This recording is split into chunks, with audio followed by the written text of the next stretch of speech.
যেই নারী 3টি পাপ করবে ওই নারীর তওবা কবুল হবে না, দ্রুত মারা যাবে, আল্লাহ তাআলা ওই নারীর উপরে রাগান্বিত হয়ে যাবেন। আমার প্রিয় মা ও বোনেরা, যেই নারীরা এই 3টি পাপ করবে তাদের তওবা কবুল হবে না, তারা দ্রুত মারা যাবে, তাদের হায়াত কমে যাবে, তাদের রিজিক কমে যাবে, দুঃখ কষ্ট সংসারে লেগেই থাকবে, সংসারটা তিলে তিলে শেষ হয়ে যাবে। আমার প্রিয় মা ও বোন, এই 3টি পাপ এতটাই জঘন্য, এতটাই মারাত্মক, যারা এই পাপগুলো করে আল্লাহ রব্বুল আলামিন তাদেরকে ঘৃণা করেন, অপছন্দ করেন। নাউযুবিল্লাহ। আল্লাহ রব্বুল আলামিন পবিত্র কোরআন আল কারীমের মধ্যে খুবই চমৎকার ভাবে বলে দিয়েছেন, ওয়াজারু যাহিরাল ইসমি ওয়া বাতিনা। আল্লাহ বলেন, তোমরা গোপন পাপ এবং প্রকাশ্য পাপ থেকে বেঁচে থাকো। গোপনেও পাপ করা যাবে না, প্রকাশ্যেও পাপ করা যাবে না। আল্লাহ রাব্বুল আলামিন পাপ করতে, গুনাহ করতে, অন্যায় করতে নিষেধ করেছেন। প্রিয় মা ও বোনেরা, এই 3টি পাপ যদি আপনি করে থাকেন তাহলে আপনার সংসার শেষ হয়ে যাবে, আপনার হায়াত কমে যাবে, আপনি দ্রুতই পৃথিবী থেকে চিরবিদায় নিয়ে চলে যাবেন। এজন্য সাবধান থাকবেন, এই 3টি পাপ বিশেষ করে জীবনে কোনোদিন করবেন না। যদি কোনোদিন ভুলেও এই 3টি পাপের সাথে জড়িত থেকে থাকেন, আমি আপনাদেরকে আজকের এই ভিডিওর শেষে ছোট্ট একটি ইস্তেগফারের দোয়া পাঠ করিয়ে দিব। যদি আমার সঙ্গে সঙ্গে আপনারা এই ইস্তেগফারের দোয়াটি পাঠ করতে পারেন, আল্লাহ রব্বুল আলামিন আপনার জীবন যৌবনের যত গুনাহ আছে সমস্ত গুনাহগুলোকে ক্ষমা করে আপনাকে নিষ্পাপ বেগুনাহ মাসুম বান্দি বানায় দিবেন। আল্লাহু আকবার। এরপরে আপনি আর কোনোদিন ওই পাপের দিকে যাবেন না। প্রিয় মা ও বোন, 1 নাম্বার জিনা ব্যভিচারে লিপ্ত হওয়া, এটা খুবই মারাত্মক একটি গুনাহ। জীবনে কোনোদিন আপনি জিনা ব্যভিচারে লিপ্ত হবেন না। কারণ যারা জিনা ব্যভিচারে লিপ্ত হয়ে যায় তারা ধ্বংস হয়ে যায়, তাদের হায়াত কমে যায়, রিজিক কমে যায়, আল্লাহ পাকের রহমত তাদের উপর থেকে উঠে যায়। প্রিয় মা বোন, এজন্য যদি কোনোদিন আপনি এই জিনা ব্যভিচারে লিপ্ত হয়ে থাকেন তাহলে আজকে আমি আপনাদেরকে ছোট্ট একটি ইস্তেগফারের দোয়া পাঠ করে দিব। আল্লাহ পাক রব্বুল আলামিন আপনাকে ক্ষমা করে দিবেন যদি মন থেকে তওবার নিয়তে আমার সঙ্গে সঙ্গে আপনারা পাঠ করতে পারেন। প্রিয় মা ও বোন, আল্লাহ রব্বুল আলামিন জিনার দিকে যেতে নিষেধ করেছেন।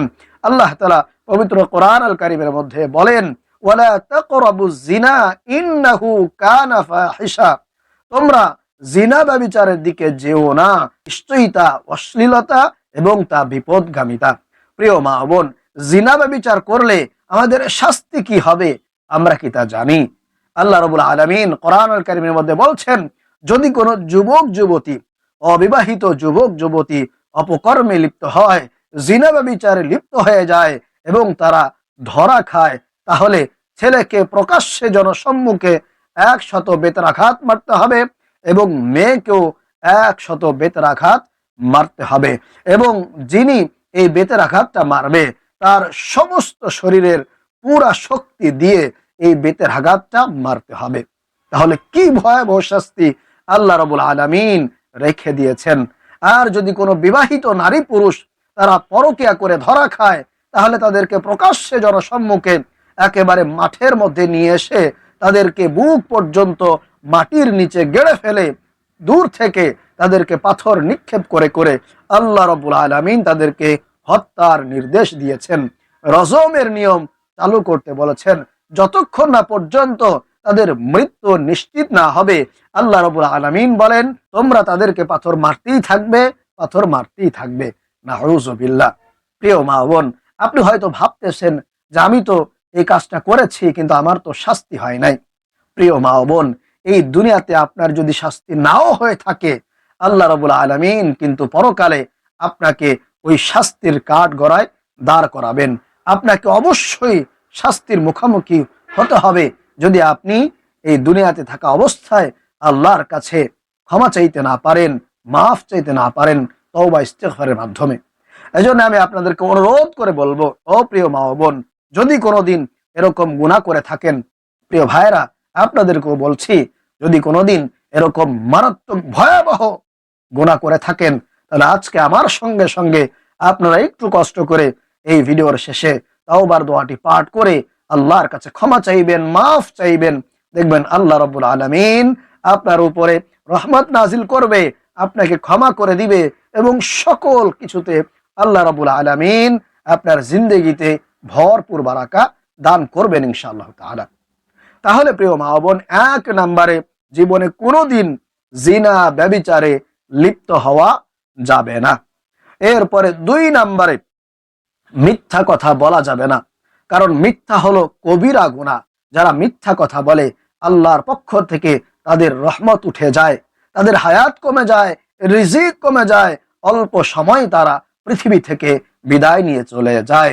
কারণ মিথ্যা মানুষকে ধ্বংস করে দেয়, শেষ করে দেয়, মানুষের জীবন থেকে সমস্ত বারাকা উঠে যায়, মানুষের দুনিয়াও বরবাদ হয়, আখিরাতও বরবাদ হয়ে যায়। প্রিয় মা বোন, আজকাল দেখা যায় অনেকে মিথ্যাটাকে সত্য বলে প্রমাণিত করার জন্য তারা আরো বেশি মিথ্যা কথা বলে। এটা কখনোই করা যাবে না। আপনি সত্য কথা বলবেন, সত্যর উপরে অটল থাকবেন এবং সত্যটাকেই সমাজের মধ্যে প্রতিষ্ঠা করার চেষ্টা করবেন। তাহলে দেখবেন আল্লাহ রাব্বুল আলামিন আপনাকে কল্যাণ দান করবেন, আপনাকে সকল কিছু থেকে নাজাত দিবেন। আর যদি আপনি সামান্য একটু লাভের আশায় মিথ্যা বলেন, কবিরা গুনাহ করেন, তাহলে আপনি শেষ হয়ে যাবেন, আপনার জীবনটাই তিলে তিলে শেষ হয়ে যাবে। এজন্য আমি আপনাদেরকে বলবো, জীবনে কোনোদিন মিথ্যা কথা বলার চেষ্টা করবেন না। এরপরে 3 নম্বরে যেই কাজটা কখনোই করা যাবে না, সেটা হলো স্বামীর সাথে খারাপ আচরণ করা যাবে না, স্বামীর অবাধ্য হওয়া যাবে না, স্বামীর সাথে দুর্ব্যবহার করা যাবে না, স্বামীকে কষ্ট দিয়ে কথা বলা যাবে না। যদি আপনি এটা করে থাকেন তাহলে কিন্তু আপনি শেষ হয়ে যাবেন। মনে রাখবেন, স্বামী হচ্ছে আপনার জান্নাত। আপনার ব্যবহারে স্বামী যদি সন্তুষ্ট হয়ে যায়, খুশি হয়ে যায়, তাহলে আমার আল্লাহ আপনার উপরেও খুশি হয়ে যাবেন, সন্তুষ্ট হয়ে যাবেন।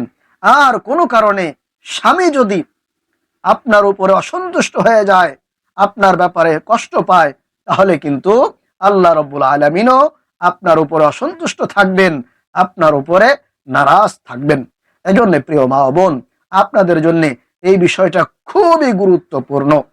আপনি যতই নামাজ রোজা করেন না কেন, আপনার স্বামী যদি আপনার উপরে নারাজ থাকেন, কষ্ট পেয়ে থাকেন আপনার ব্যবহারে কিংবা কোনো কাজের মাধ্যমে, তাহলে কিন্তু আপনার দুনিয়াও শেষ, আখিরাতও শেষ।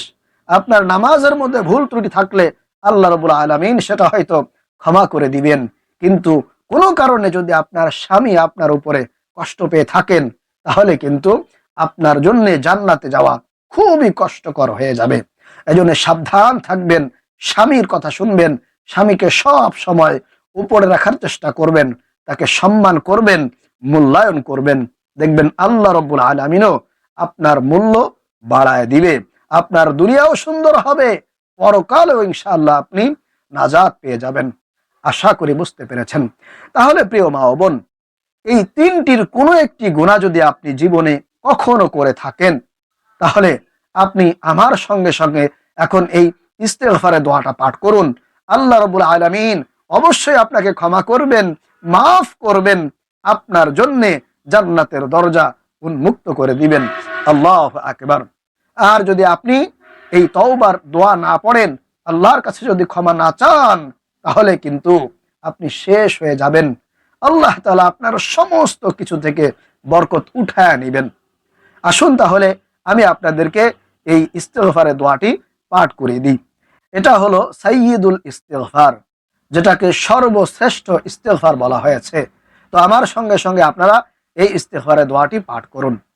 আল্লাহুম্মা আনতা রাব্বি লা ইলাহা ইল্লা আনতা খলাকতানি ওয়া আনা আবদুকা ওয়া আনা আলা আহদিকা ওয়া ওয়া'দিকা মাস্তাতা'তু আউযু বিকা মিন শাররি মা সানা'তু আবুউ লাকা বিনি'মাতিকা আলাইয়া ওয়া আবুউ বিযামবি ফাগফিরলি ফাইন্নাহু লা ইয়াগফিরুয যুনুবা ইল্লা আনতা।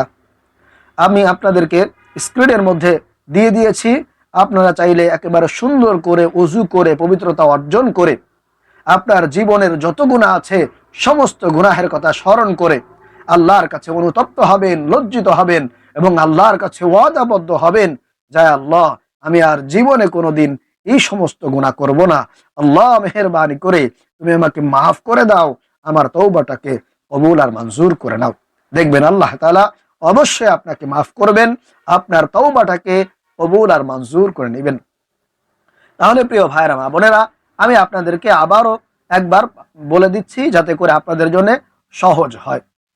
আল্লাহুম্মা আনতা রাব্বি লা ইলাহা ইল্লা আনতা খলাকতানি ওয়া আনা আবদুকা ওয়া আনা আলা আহদিকা ওয়া ওয়া'দিকা মাস্তাতা'তু আউযু বিকা মিন শাররি মা সানা'তু আবুউ লাকা বিনি'মাতিকা আলাইয়া ওয়া আবুউ বিযামবি ফাগফির লি ফাইন্নাহু লা ইয়াগফিরুয যুনুবা ইল্লা আনতা। আপনারা এটা কিন্তু দেখে দেখেও পাঠ করতে পারেন, কোনো অসুবিধা নেই। আর যারা যারা এই বড় ইস্তেগফারটি না পারবেন তারা কিন্তু একেবারে ছোট্ট ইস্তেগফারটিও পড়তে পারেন, কোনো সমস্যা নেই। আল্লাহ রাব্বুল আলামিন অবশ্যই আপনাকেও ক্ষমা করে দিবেন। সেই ছোট্ট ইস্তেগফারটি হলো আস্তাগফিরুল্লাহ আস্তাগফিরুল্লাহ আস্তাগফিরুল্লাহ। আপনার গুনাহের কথা স্মরণ করবেন, আল্লাহর কাছে অনুতপ্ত হবেন আর জবান দিয়ে পাঠ করবেন আস্তাগফিরুল্লাহ আস্তাগফিরুল্লাহ আস্তাগফিরুল্লাহ আস্তাগফিরুল্লাহ। তাহলে প্রিয় ভাইয়েরা মা বোনেরা, বিশেষ করে আমার প্রিয় মা বোন, আপনারা জীবনে কোনোদিন জিনা ব্যভিচারে লিপ্ত হবেন না। 2 নাম্বার, মিথ্যা কথা বলার চেষ্টা করবেন না। সব সময় মিথ্যা বলা থেকে বেঁচে থাকার চেষ্টা করবেন। এরপরে সর্বশেষ, স্বামীর সঙ্গে কখনোই খারাপ আচরণ করবেন না। স্বামীকে সব সময় সন্তুষ্ট রাখার চেষ্টা করবেন। আল্লাহ রাব্বুল আলামিন আমাদেরকে এই 3টি গুনাহ থেকে, 3টি পাপ থেকে সব সময় বেঁচে থাকার তৌফিক দান করুন। আমিন।